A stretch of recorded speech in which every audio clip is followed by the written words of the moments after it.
Sejam todos muito bem-vindos.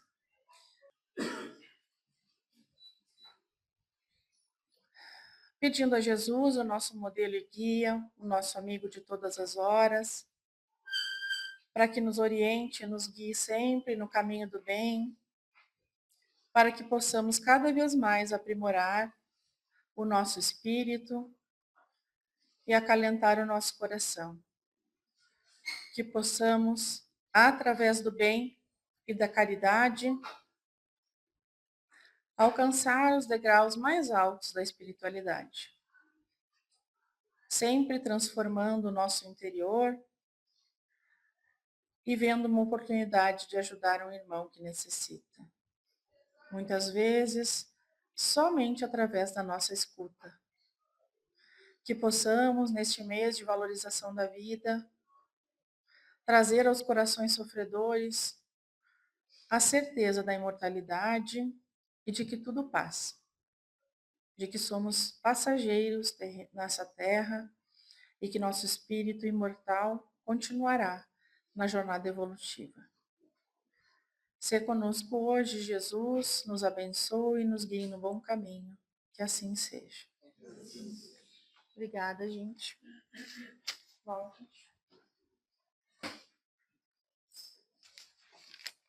Vou deixar aqui exposto. Boa tarde a todos. Sejam todos muito bem-vindos à nossa Casa Espírita. Para aqueles que é a primeira vez e para os que vêm sempre, né? Que a paz de Jesus esteja com todos nós. E hoje a nossa conversa vai ser sobre esse tema tão importante, né? O uso consciente das redes sociais, né? Para promover o bem-estar emocional e espiritual. E é um tema que a gente está tão em voga, né? Está no nosso dia a dia. E como não pensar nele? Mas para isso, vamos fazer pequenas reflexões antes de aprofundarmos. Nós temos ali o que nos traz para uma casa espírita. A gente busca o consolo. Não só uma casa espírita, qualquer instituição religiosa, né? Mas aqueles que aqui adentram procuram o consolo. E depois o esclarecimento para os nossos sofrimentos. E quando a gente vem em busca disso, a gente quer que algo melhore. Só que toda melhora está em nós. E a gente sai daqui com o intuito de praticar o bem. Primeiro para nós, que vai ser o assunto nosso hoje. Para depois praticarmos com os nossos semelhantes. Porque eu não posso praticar o amor se eu não me amo, como Jesus dizia. Jesus nos ensinou a amar ao próximo como a ti mesmo. Então eu preciso primeiro me amar para depois amar ao próximo. Então, que possamos sair dessa tarde com consolo, com esclarecimento e imbuídos da vontade de praticar o bem. Para começarmos, eu vou trazer alguns dados sobre a Organização Mundial da Saúde, sobre o uso da tecnologia e das redes sociais. A OMS nos diz que o Brasil, olhem que interessante, está entre os países com maior prevalência de ansiedade do mundo. Somos 10% da nossa população com ansiedade, crises de ansiedade. Isso equivale a 2 cidades de Porto Alegre, 2,5 milhões, ali quase 3. Então, é muita gente com crises de ansiedade. E isso se dá através agora do uso das nossas redes sociais. Nós vivemos um mundo muito rápido, muito instantâneo. A gente tem a impressão de que se não está conectado, a gente não vive. Se a gente não vê os 2 pauzinhos azuis ali, parece que ninguém está nos vendo.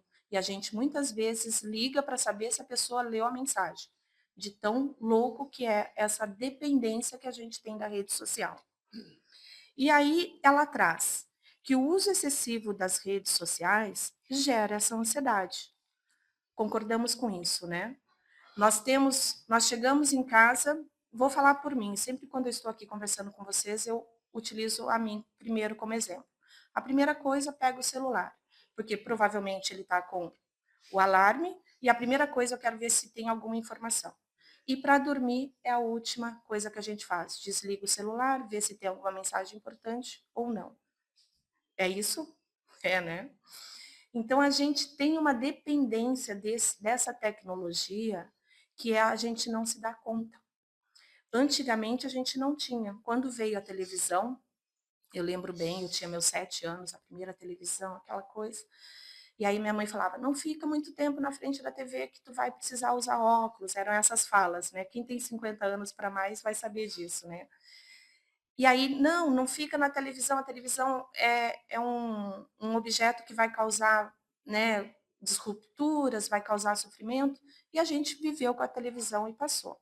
E agora vieram computador, internet, redes sociais, a gente agora se vê para falar, a distância passou, e a gente não está dando conta de como estamos nos afastando. Lembrando lá do uso da televisão, a gente tinha antes dela, a gente tinha muito mais contato com a família. A gente conversava mais, a gente dialogava mais, havia mais contações de histórias. Os nossos avós, né, tinham histórias maravilhosas. A gente tinha tempo para eles. E esse tempo eu quero relatar paciência. Hoje, quem tem paciência com o idoso que fica contando sempre a mesma história?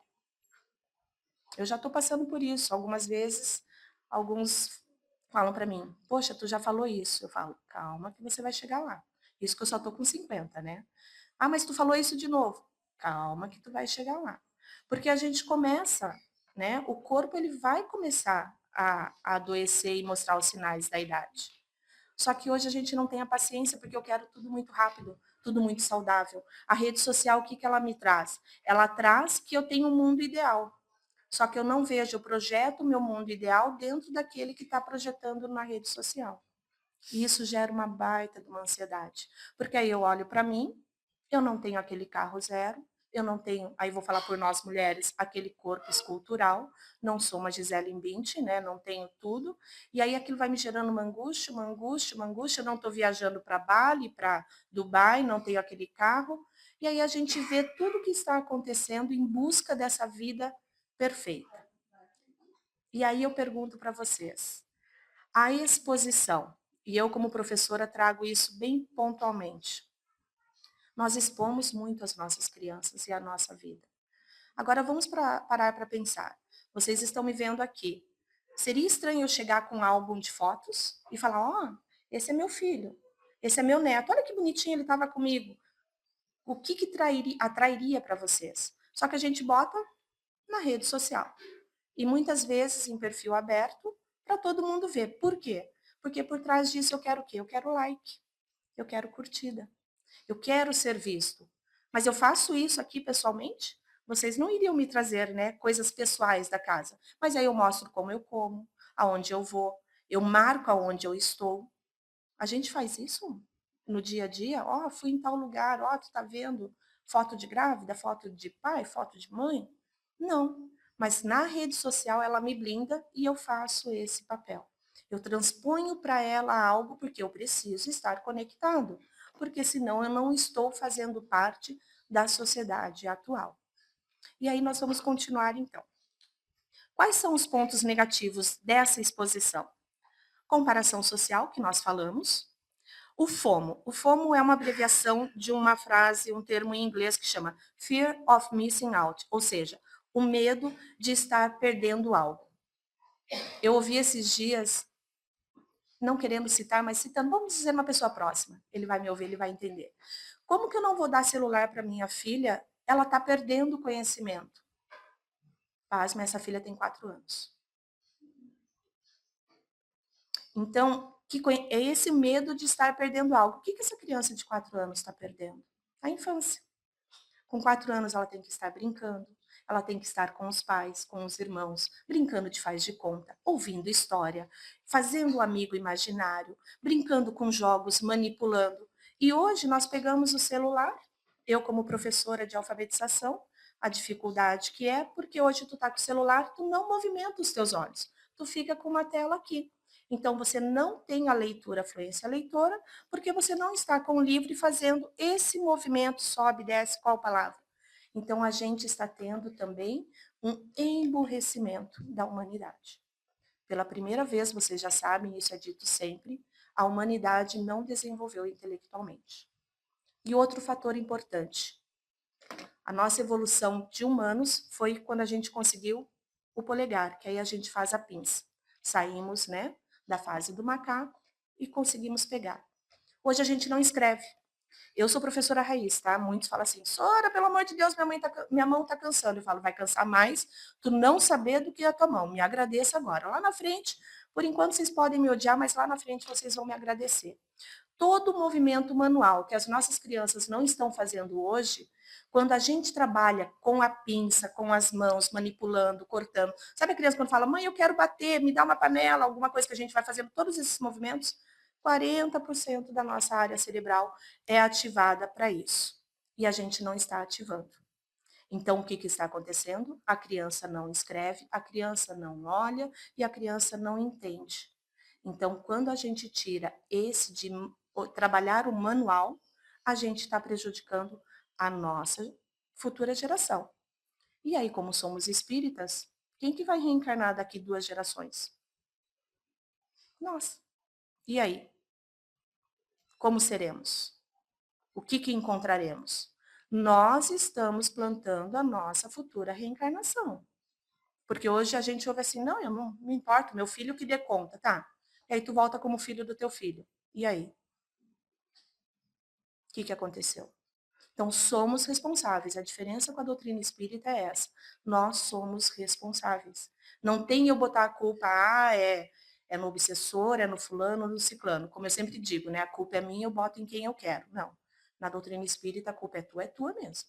Tu não tem lugar para colocar para outro lugar. Então, vamos continuar. O outro fator negativo é o bullying virtual. Aqui, a gente tem alguns rostos, né, jovens, sabe como que é difícil isso. E nós adultos passamos por isso, né? A gente pega ali um post de um amigo e ele fala alguma coisa, a gente fala, é para mim. Só pode ser para mim, porque eu falei com ela desse jeito, ela tá me alfinetando, né? E aí eu vou ser sincera, eu ouvi essa semana e fez todo sentido. A gente nunca posta nada sem intenção. Parem para prestar atenção a partir de hoje. A gente recebe e rapidamente vem, vou postar e vem alguém que a gente quer atingir. É fato, gente. E aí, quando você se der conta disso, tu não posta. Não posta porque você vai estar incorrendo nisso. Porque aquela pessoa que a qual você quer atingir vai perceber. Porque todos somos matéria, né? Todos somos energia, fluido cósmico universal, cria tudo e leva pensamento, gera pensamento e faz a conexão. E por fim, a superexposição a informações negativas. Vimos aqui, há pouco, há mais de um mês, o caso do Felca, que expôs a adultização infantil. E fora outras coisas que nos trazem. Nós recebemos diariamente na escola, na nossa rede, né, de educação, a exposição que os jovens têm agora a jogos, o tal do Discord, que eu nem quis entrar para não me machucar mais. Então, eles têm dinâmicas de se machucarem, de fazer o mal, tem dinâmicas de maltratar bichos. Eu recebi a notícia essa semana que uma criança estava colocando um animal dentro do liquidificador porque era mandado fazer isso. E isso é o uso da rede social. E aí, estamos todos aqui, jovens, adultos, e eu pergunto, criança pode comprar celular? Ela não tem 18 anos. E aí um pai fala assim, mas meu filho não consegue ficar sem o celular. Mas quem que deu o celular para ele? Quem que é o adulto da história? Então, está na hora da gente tomar as rédeas para isso, porque o uso excessivo somos nós, adultos que estamos levando para nossas crianças, para nossa sociedade, essa doença, essa ansiedade. É difícil ficar com uma criança? É muito difícil. Eu que tenho meus 20 lá todo dia, sei. Mas vai ser mais difícil a gente ter uma sociedade doente, que não vai saber conversar, que só vai se agredir, a gente já está vendo, né? Só que somos nós os responsáveis. Sou eu que dou esse acesso. Não precisa ficar 3, 4 horas direto com a criança. Que o teu olhar com ela seja como você está. Vamos contar uma história. Conta para mim como que foi. O que está acontecendo. Desenha aqui. Estou fazendo a comida. Brinca de comidinha. Pega uma panela, põe a comida ali. Vamos fazer mais esse lúdico. Inventa uma história para mim. Vamos brincar. Não vamos fugir da tecnologia. Ela vai chegar. É necessária, mas na medida certa e na idade certa. Mas não vamos falar só de coisas ruins, né? Então, primeira pincelada, vamos para os benefícios, porque tudo tem o lado bom e o lado ruim. O uso consciente, ele vai trazer apoio emocional, grupos de suporte. Grupos de WhatsApp, amigas, amigos, né? Tô com um problema, vai para o grupo, miga, preciso da tua ajuda, não é assim? Principalmente nós mulheres, né? Preciso tomar um café, eu sou a do café. Preciso conversar que hoje não tá. É um lado bom, porque antes a gente tinha a carta, se era em outra cidade demorava 7, 8 dias, e aí ficava mais ansioso ainda, né? Mas era uma ansiedade boa. E agora não, a gente tem esse apoio online. Inclusive as terapias, temos terapeutas que fazem, né, esse atendimento online. A educação em saúde mental, redução do isolamento, nós vimos isso na pandemia. E aqui, olha como é interessante. No livro de André Luiz, Nosso Lar, ele já relatava essa forma de comunicação. Ele traz uma passagem que ele via a família dele terrestre através de uma tela que projetava e mostrava como eles estavam. Hoje não é isso que a gente tem no celular? E isso em 1940, olha como já era novo. Então, sim, a Terra traz do plano espiritual as tecnologias, e não é o inverso. Então, nós somos o reflexo do plano espiritual. E aí nós temos o uso da tecnologia, e poucos percebem a grandiosidade da tecnologia para o bem comum. E a gente vai para a parte. Fora da caridade não há salvação. Quando nós passamos pela enchente, se não fosse a tecnologia, o que seríamos de nós, Rio Grande do Sul? Era uma preocupação de todos nós. E hoje estamos aqui, muitos ainda, né, se recuperando, mas graças à tecnologia se movimentou todo um país, mundialmente, todo mundo de olho em nós, através de prece, doação, né, de mantimentos, de tudo. Reconstruímos o nosso Rio Grande do Sul. Isso graças à tecnologia. Temos vaquinhas quando alguém fica doente, que a gente precisa, né? As vaquinhas virtuais. Então, sim, tem o lado bom. E tem o lado maravilhoso que são os podcasts que a gente tem. A FERGS, a Federação, né, Espírita, tem palestras maravilhosas. Hoje é a época que a gente tem mais acesso à tecnologia para a gente evoluir. E a gente gasta o nosso tempo o quê? Só passando, né? E aí, quando o texto é longo, falo por mim, eu já me flagrei com isso, rodando um texto do Chico Xavier. Quando eu passei o texto do Chico Xavier para cima, eu desci ele de novo. Falei, não, tu só leu uma frase e tu não terminou. Aí que eu me flagrei do imediatismo. Se é mais de 10 segundos, é o tempo que a gente tem hoje de retenção. Mais de 10 segundos, a gente perde o foco. Então, a gente não está mais lendo e estudando. A gente não está buscando mais coisas para nós. A gente quer agilidade. E para contrapor, então, aí a gente traz Jesus. Em Lucas ele diz: E disse aos discípulos: É impossível que não venham escândalos, mas ai daqueles por quem virem. Melhor lhe fora que lhe pusessem ao pescoço uma pedra de moinho e fosse lançado ao mar, do que fazer tropeçar um destes pequenos. E a tecnologia é isso. Será que o que eu estou postando está fazendo bem ou está fazendo mal? Se está fazendo mal, sinal de alerta. Se eu estou colocando para provocar algum dissabor, alguma alfinetada, é sinal de alerta. Nós somos responsáveis por tudo que nós falamos, pensamos e projetamos. E esse é o nosso cuidado. Uma palavra maldita, ela pode afetar uma pessoa de tal forma que sim, ela pode vir a uma depressão. Ah, mas não fomos só nós, não. É aquela gotinha que foi acumulando e nós fazemos parte do todo. E por fim, nós precisamos entender que precisamos utilizar todas essas facilidades para melhorar a vida de todos. Não é só a minha. Hoje a gente não precisa lavar roupa no rio. Minha mãe era que me conta que até hoje eu não consigo entender que ela falava que lavava com tijolo para branquear. Eu não consigo branquear minhas roupas hoje. Temos máquina de lavar, máquina de secar, máquina de passar, tem o micro-ondas, né? Tem air fryer, tem tudo. A gente não precisa mais se preocupar com coisas do dia a dia. Tem robozinho que varre, né? Agora tem as casas tecnológicas que tu bate, acende, tudo. E a gente faz o que com esse tempo para nós? Que é o tempo para a gente evoluir. A gente não está aqui a passeio. A gente está aqui para evoluir e fazer o bem. Como que a gente vai ficar quietos, parados diante das atrocidades que estão acontecendo? Como que a gente não vai orar pelas guerras que estão acontecendo? Sem tomar partidos, não vamos tomar partidos, mas vamos orar e fazer o bem àqueles que estão sofrendo. As crianças que estão morrendo nas guerras, aos jovens, a todos. A guerra já é um indício de que não estamos bem. E o que a gente pensa, a gente projeta, e o que eu projeto, eu sou responsável. Então, lembram da família Adams? Eu sempre cito esse exemplo, né? É aquela fumacinha. Eu quero ter uma fumacinha ou eu quero ter uma nuvem boa? de paz. Então, somos sim responsáveis. E está na hora da gente utilizar esse nosso tempo para nos melhorarmos. Fazer uma boa leitura. Ah, mas é chato. Sim, é chato. Que dê 5 páginas. Já que a gente quer ficar, né? 5 páginas por dia. Normalmente o evangelho ali tem 200 páginas, 5 por dia. Em um mês tu leu todo o evangelho. Perfeito, começou com um livro. E assim a gente vai criando o hábito de fazer boas leituras, ouvir boas músicas. E quando estivermos em lugares que a conversação está doentia, que sejamos nós os provedores da paz. É essa a nossa função. Mas não vai ser aquele assim, ó, tu tá falando errado. Não. Vamos mudar, né? Esse assunto não tá assim. Ou se não consegue mudar, eu tenho utilizado essa técnica, eu silencio e fico em prece. Eu não preciso fechar o olho para dizer que eu estou em prece. Estou ali fazendo prece e pedindo, Senhor, me ajude a limpar esse ambiente. E funciona, tá? Porque as pessoas do nada, eu vou tomar um café, é incrível. Quando você está imbuído disso, o assunto muda. Que sejamos nós os faxineiros do nosso pensar, do ambiente. Nós precisamos mudar a ambiência do nosso planeta. Nós só vimos notícias ruins. E o algoritmo está sendo bem generoso com isso, né? Porque ele faz a gente pensar nisso. Pensou? Se a gente está com o celular ligado aqui, daqui a pouco ele vai trazer tudo isso que a gente está falando. Tu curtiu uma coisa, ele já traz o que tu quer, porque ele vai nos induzir. E cabe a nós dizer não.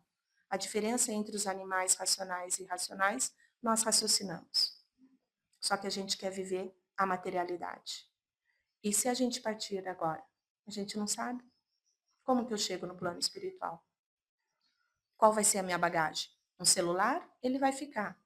O que eu estou levando de conteúdo de obras? A fé, ela não pode ser sem obras. Dizia já o Evangelho. Não fazer o bem também é uma atitude má, porque eu estou deixando de fazer o bem. Então, cabe a nós, com tanta tecnologia, vamos aproveitar, ter tempo para isso. O conhecimento está nas nossas mãos. Hoje tem os livros digitais, não precisa encher, né? Tu compra ali ou acessa online. Vamos ensinar às nossas crianças o prazer da leitura, o prazer de conhecer, para não sermos enganados pela inteligência artificial. Esses dias eu peguei um post e eu falei, tá estranho. Aí olhei um pouco mais e falei, não, tá muito pintado esse rosto, é inteligência artificial. Porque eu já ia, puf, né? Tem uma amiga que eu compartilho muito, olha isso. Eu já ia compartilhar com ela e aí eu falei, opa, não. E é muito sutil. E para a gente estar atento, a gente precisa conhecer. E eu vou finalizar, então, com uma parte do livro da Joana, Sendas Luminosas. Nós temos aqui na nossa livraria. O mundo e Jesus. São duas as opções diante do ser humano. O mundo, o primeiro, agrada, é devorador, envolve e passa rápido. A sua existência é irreal, embora necessária para o desenvolvimento e evolução do espírito. O segundo, Jesus. Transforma para melhor, mantém a vida, suaviza-se e permanece. A sua proposta é libertadora, engrandece e aprimora para sempre. O mundo é o meio e Jesus é a meta. A verdadeira sabedoria consiste em eleger Cristo e melhorar a sociedade mundana, trabalhando os seus valores e santificando-os, de forma que o processo existencial se faça enriquecedor e infinito. As determinantes do mundo são a ilusão, o corpo, o ego. As de Jesus são a realidade, o ser profundo, a vida em plenitude. Ninguém chegará a Cristo sem a travessia pelo mundo, assim como não sairá do dédalo, que é esse emaranhado de caminhos, das humanas paixões, sem a inspiração e a atração dele. Utilizar-se dos recursos do século para amar e servir, lapidando as arestas e sublimando os sentimentos. Eis como viver ao mundo sem lhe pertencer. E assim, então, eu agradeço por hoje, que possamos refletir. Uma boa tarde a todos. Posso fazer? Então, vamos elevar os nossos pensamentos.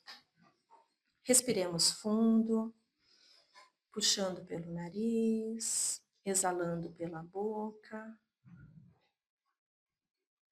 serenando mente e coração.